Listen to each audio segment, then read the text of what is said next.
Hello one and all to my top 10 game franchises worst to best.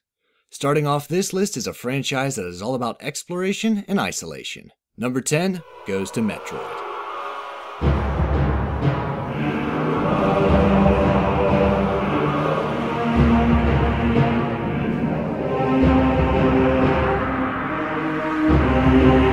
You take the role of the beautiful bounty hunter Samus Aran.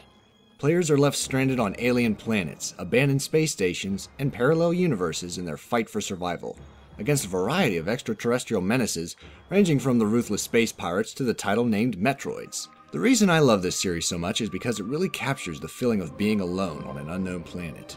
You have to use your maps, data, and arsenal to make your way out alive.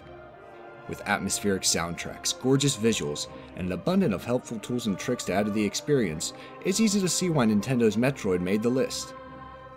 Now there is a grand total of 12 Metroid titles, but I'm only going to go through 10 of them. Cash-ins like Metroid Pinball don't really qualify for how I rank these titles, and why rank the Metroid Prime trilogy as a whole when my opinions on each one is quite diverse? So which Metroid experience is my personal favorite? The answer may surprise you, but first let's start from the bottom. Let's see the Metroid adventure I liked the least. And the worst is Metroid Prime Hunters. I went back and played through each Metroid entry this past year and found the experience as a whole to be quite enjoyable. That being said, there was one game that I just couldn't shake the feeling of sheer boredom, and wouldn't you know it, it did not rule in the favor of the majority. Metroid Prime Hunters is an odd one to judge because you can definitely tell it's not in the same league as the others. All it takes is 10 minutes to realize the developers were trying to cash in on the success of Halo and other deathmatch games. I mean, this is just a feature in Echo, so I can overlook that, but in Metroid Prime Hunters, it's the entire concept of the game. The entire game feels like another franchise with Samus as a cameo appearance. It's similar to Link appearing in Soul Calibur 2 in a way. There's not much exploration, power-ups, or even a memorable story. And the biggest drawback for me is, well, that's all we got on the DS. The Game Boy Advance had two powerhouse Metroid entries that are up there with the almighty Super Metroid. Hunters was all the DS was going to have in the Metroid franchise. After being blown away by Metroid Prime and Prime 2, I was expecting something equally as good on the DS. Is it fun? Well, yeah, but the problem is the game just doesn't have much to offer. I give them credit for trying something new and going for a multiplayer-focused Metroid game, but there's a reason nobody talks about it that much. It just kinda exists. Metroid Prime Hunters feels more like an appetizer to tide you over to the other entries, rather than a piece of the grand entree itself. Some of the features are cool, like playing as the other 6 hunters because Samus is stripped of numerous upgrades, especially to her suit. Perhaps this was intentional so each of the hunters would feel unique enough that others would wish to play with them. The main story is nothing special either. From the Limbic Cluster, a message is relayed to all the bounty hunters and intelligent species. The Galactic Federation gets a hold of this message and asks Samus to enter the cluster and prevent this ultimate power from falling into the wrong hands. Now Samus must compete with 6 other bounty hunters, Silex, Spire, Noxus, Candon, and Trace, in a fight to the death to obtain the ultimate power.